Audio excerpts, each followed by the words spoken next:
Welcome to Writer's Life, the place where you get the sight, sound, smells, taste of my particular writer's life, and where you get the truth, the way I see it anyway. Subscribe if you haven't already. Punch the like button, tap the bell for notifications so you don't miss out on one single unbelievably exciting, riveting video. Go to benzandrew.com to pick up a lot of the new ones. White Wedding, Deranged Fan. I'm telling you, you're gonna love that one. You'll read it quickly too. It's cool. Let's see, what else do I have going? The Hitchhiker, which is really cool too if you like Twilight Zone stuff. And what's the other one? Her Darkest Secret. Pretty quick, coming early next week or later next week, maybe. The season 4 of The Handyman, the first episode, Passion Play. So that thriller will be out. Sort of a steamy thriller, but I think this is the best season. It's the final season. It's got its fans, and I think it's been like a couple years since the last Handyman season. So I wanted to write the final season, and I did that about a year ago. And now, instead of sitting on my hard drive, it's got to get out there. All right, business wise. So far this month sucks for sales. So buy some books, will you?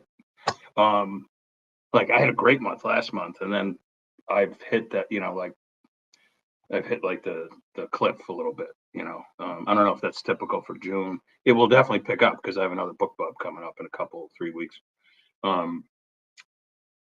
But there's always like these hiccups, whatever. But what's the bestseller so far? I think Hitchhiker is, or maybe White Wedding. But anyway, it's still too early. We're only reporting on the first 3 days of the month. But crypto's picking up, so that's really good. I've got like all my money, as I've told you before, into Bitcoin and some other cryptos, and there's still some bills that need to be paid, just normal bills like internet and shit like that, power. But I don't want to take anything out right now because it's like going up. So they will wait and they will get their money when I'm good and ready. Let's see what else is going on. Okay, on the health front, this tooth, or the lack thereof, is finally going to be replaced with a brand new tooth. June 18th, I believe. That's the day. 7 a.m. First customer. They're gonna go up into my jaw with a screw like that, and then they're gonna screw a brand new tooth in there. And they're like, "You gonna use gas?" And I'm like, "You bet your ass I am," because my oral surgeon, who's a friend of mine, he's like, "Yeah, it can be kind of a pain when they're working upwards. Like working downwards isn't so bad, but when they're working upwards, he's like, you feel it through your whole brain." I'm a baby. I just, I know I'm like es muy macho, sexy. All right. Okay. But I really am a baby when it comes to pain, And tomorrow's the day I see my pulmonologist, who's going to tell me what's going on in there. I don't know. Should I be scared? Something's going to get you. I'm not scared. So far, all things look pretty good, but it's definitely something going on. So just got to deal with it. What can I say? I'm sure in the end I will be fine, but I will let you guys know forthwith what he says to me and what he wants me to do. my cardiologist told me that he has a plan of action in place already. See, they can't tell you this shit over the phone, right? They got to make you like get a night's sleep. Like, can't you just call me and be like, well, this is what's going on and this is what you're going to do. Do you need to see me? Probably not. But I guess he's probably got to, like, do his little touchy feely things or whatever. He's a good guy, by the way. This guy's a super guy.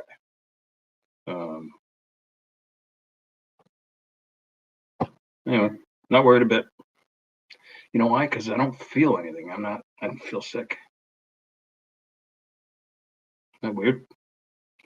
So anyway, I wanted to talk to you about something. Little trade secret.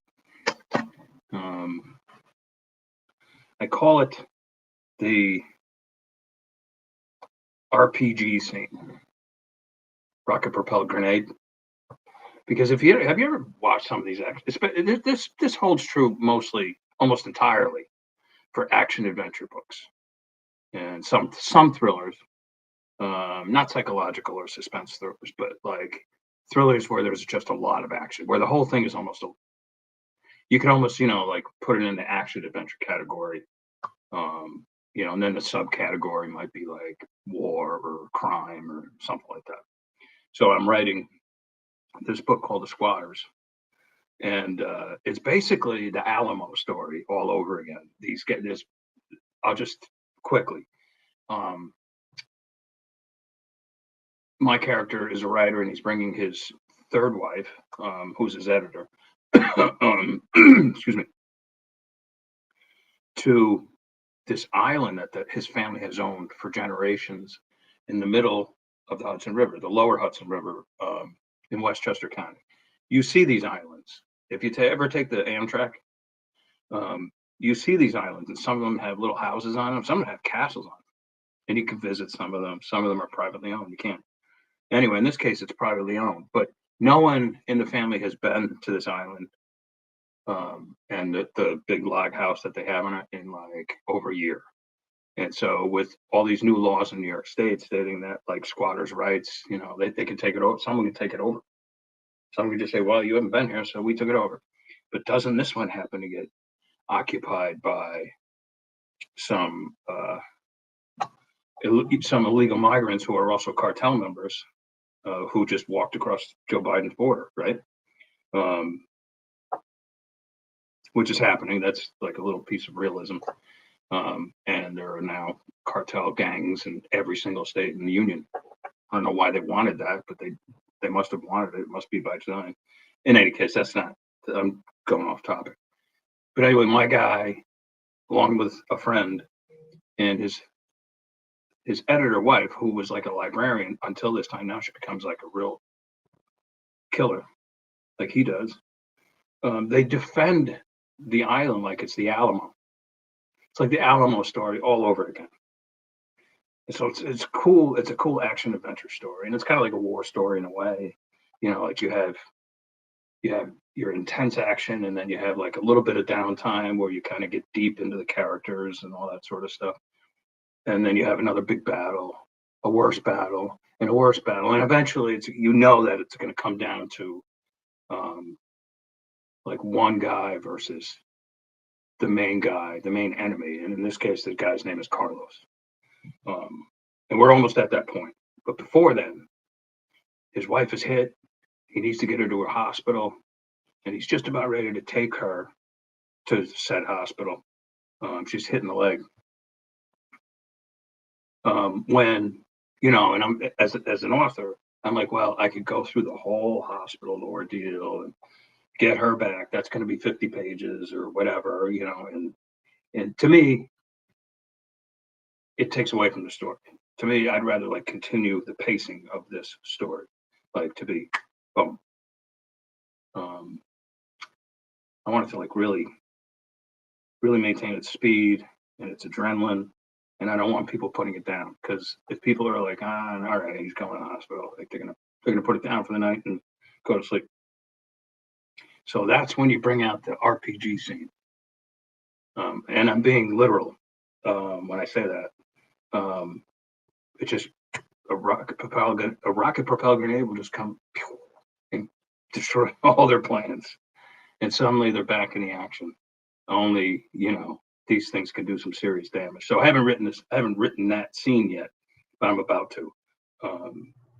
And it just changes the whole dynamic, and you enter into the final movement. If your book is three movements, three separate movements, three separate acts, I should say. Thank you, Shakespeare. You're clearly into the third act already, but into the final scenes. The climax is coming. So anyway, it's called the RPG scene, and it's meant to it's not Deus Ex Machina. It's which is something different. Deus Ex Machina is just a spontaneous ending when somebody just walks through a wall and that's it, takes off. Sam Shepard was, he was big on those back in the 60s and stuff. But it's a good tool, and you could do other things with the RPG scene. You can, the lightning strike scene, the plane crash scene, the whatever, something that you're not expecting whatsoever, and it just blows up in your face, quite literally, and it just completely changes the dynamic of the story and propels it to new heights. So that's it. That's the RPG scene. If you're looking for a way to maintain, that plot pounding, pile driving, plotting pace. Pile driving, plotting pace. All right. I hope you learned something today at Vince's School of Art Writing.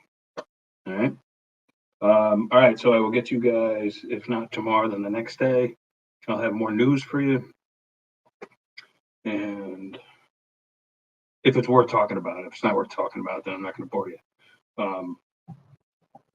And hopefully I'll be making travel plans within the next month or so, because I'm getting bored already. I've been home over a month. I get itchy, I get itchy. All right, you guys. Adventure travel plans too, not any of this frou-frou stuff. No going to the beach for me. All right. Ciao, ciao.